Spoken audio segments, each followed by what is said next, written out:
What's that? Yeah, I can do that. I can do that now. I think the mic's dead, so I have to talk real loud. But it's probably a good idea while I got this halter and lead rope on before I change out the bridle.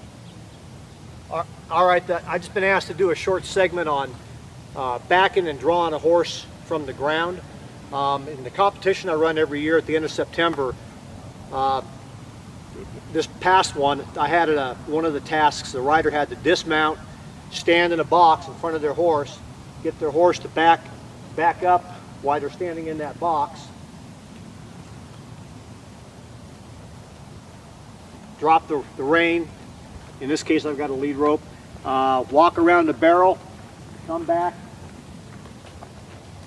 pick up that rein or that lead rope or that get down rope, and then draw the horse to him.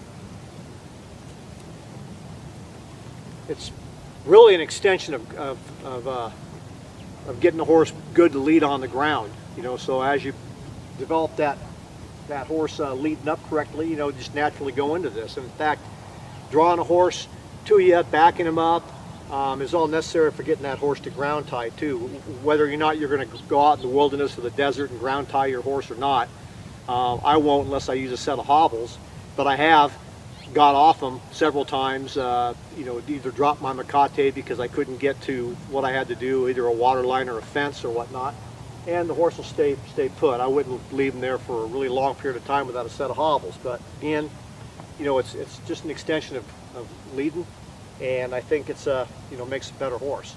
You know, we've all put halters on a horse, whether it's a rope halter or a webbing halter, and we've taught the horse to back with rearward pressure from the lead line. So from here, all I'm just doing is putting a little pressure to the rear on that lead line and getting him to back. And you remember in the very beginning, you know, all we're going to do is just put a little pressure, and as he takes a step, we're going to reward him. Takes a little step or even changes his balance, you know, we're going to reward him, and that builds into backing him, you know, as much as you need to. Well, if you can do that, then the next thing you're going to want to do is not use pressure on that rope, but just change the feel of that rope, shake that rope, and as he takes a step, quit shaking, and then do it again. And pretty soon you can stand out in front of him and shake that rope, and you can just keep backing up.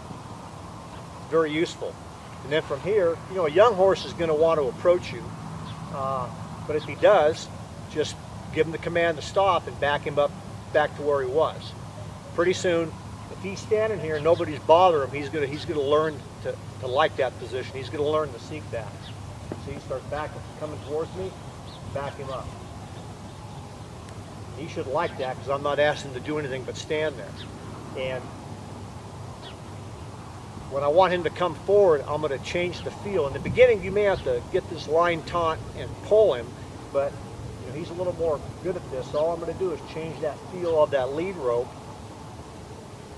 and then he can start to feel that change and walk forward.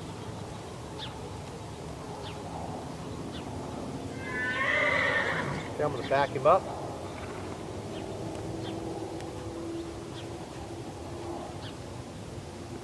And if you're roping a calf or something, you rope a calf, get off on the ground.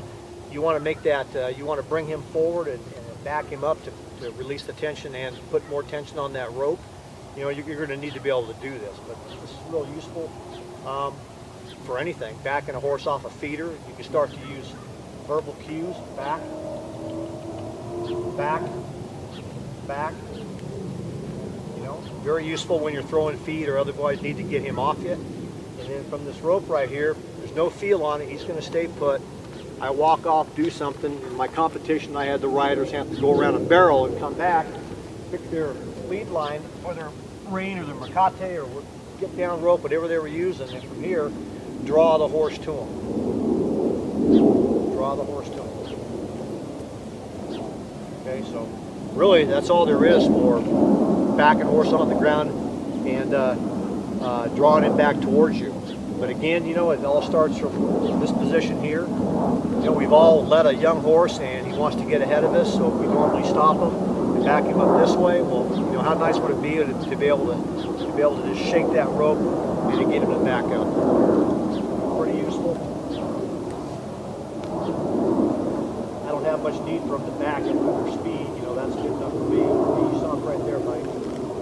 Okay, from here, you know, he should stay there until I pick that rein back up. And in fact, you know, when you're drawing a horse out of a pen, putting the halter on him, taking him someplace, you know, you can stop and spend 30 seconds doing this and you know, reteaching your horse, making sure it's a skill he sees or he has to practice often enough so he won't lose it. Again, pick the rope up, and as I start to draw this rope, make this rope taut, change that feel, he's going to feel it and move forward. Okay, pretty much all there is to it. Is that what you're looking for? All right, you all have a nice day now. Hey, can we get some new batteries here?